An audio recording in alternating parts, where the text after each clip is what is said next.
No. Maybe one of you. But I'm still a horse of a different color to a lot of people in this town. But it's a start. A mighty fine start, gentlemen. I guess we better be getting home. See you in church on Sunday. Good night, Joe.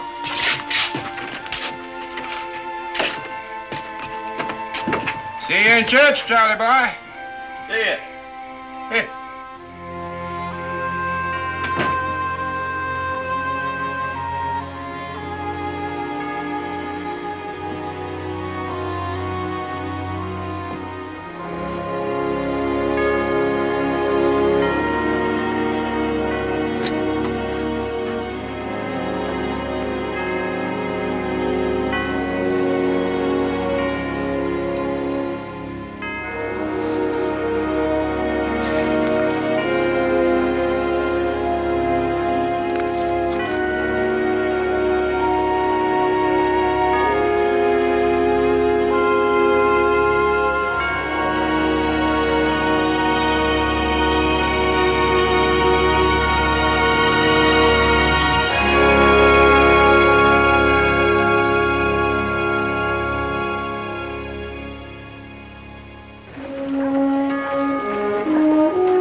Susan, you got 100. Thank you, Mrs. Kendall.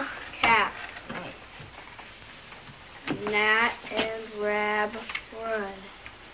Mary, Adam, I hate to interrupt your class, but I have some news for you that concerns you all. This is probably the most difficult thing I ever had to do in my life. But as some of you know, our school building is owned by the church, and the deacons have generously permitted us to occupy it rent-free. But now the church is in desperate need of money to sustain itself. The Reverend Corliss informed me 3 weeks ago that they've received a sizable offer for the property. He just told me that the deacons, after long soul-searching, have been forced to accept the offer. They've sold the property. Our school. What'll happen to it? I don't know. We'll move. We'll find somewhere else. For the last 3 weeks, I've been all over Winoka trying to find another site for our school. There's nothing. I hate to say this, but I'm afraid it means the end of the Winoka Academy for the Blind. I'm sorry. I did my best. We know that, sir. Sir? You didn't say how long we have. 30 days. The new owner wanted immediate possession, but Reverend Corliss and the deacons insisted that the school be given time to make other arrangements.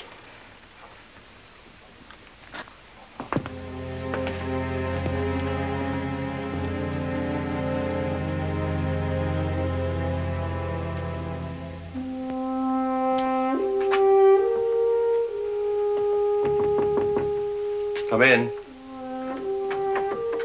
Good evening, sir. Well, come in, Adam.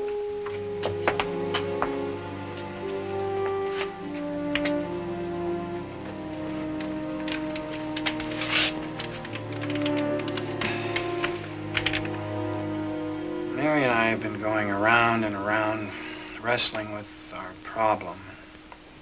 And we had a thought. I'd grab a dentist straw to keep the school afloat, Adam. What is it? Well, we thought if you presented our case to whoever bought the building, let them know that we don't have anywhere else to go. Adam, our case has already been dismissed. The new owner is Mr. Standish. Mr. Standish? He's turning the building into another hotel. We don't need another hotel. Mr. Standish thinks we don't need an asylum for the blind, as he calls it. And he's not alone. I've tried everyone who might possibly be able to help. No response.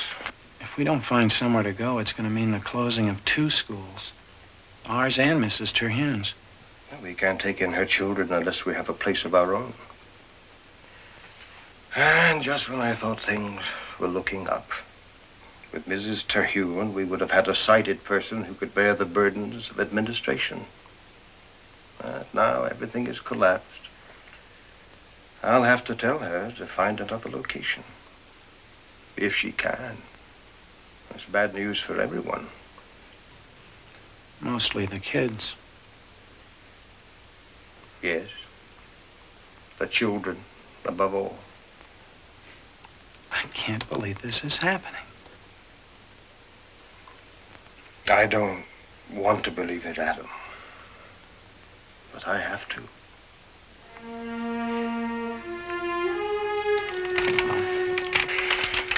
Good night, sir. Good night, my boy.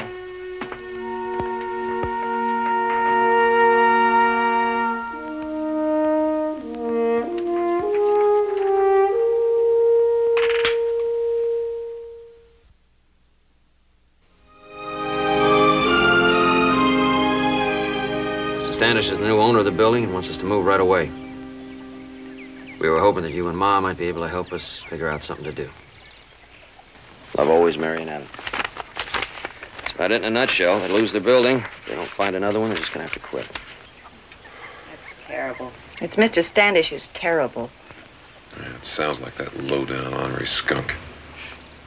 Sorry, Rilla. I guess maybe that sounds like name-calling, but you ain't never met Mr. Standish. No, I haven't. What I've heard about Mr. Standish, you may be doing an injustice to the skunk.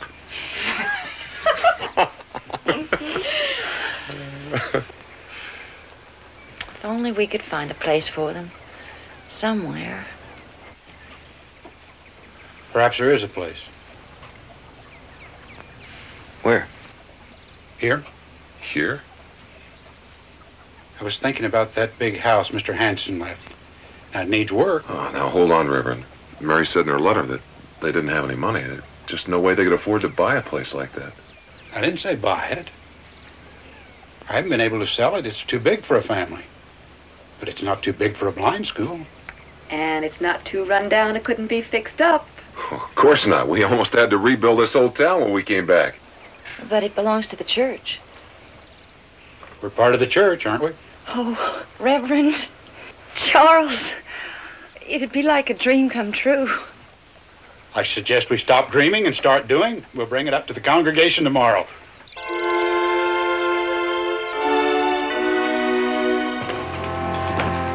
The text I have chosen for today's service seems particularly appropriate, as I trust will soon become clear to all of you. It's from John 10:14. I am the good shepherd, and know my sheep, and am known of mine. First, it's my happy duty to welcome a new member to our flock, Mr. Joseph Kagan. Joseph? And now Charles Ingalls has something to say of great importance to us. Charles?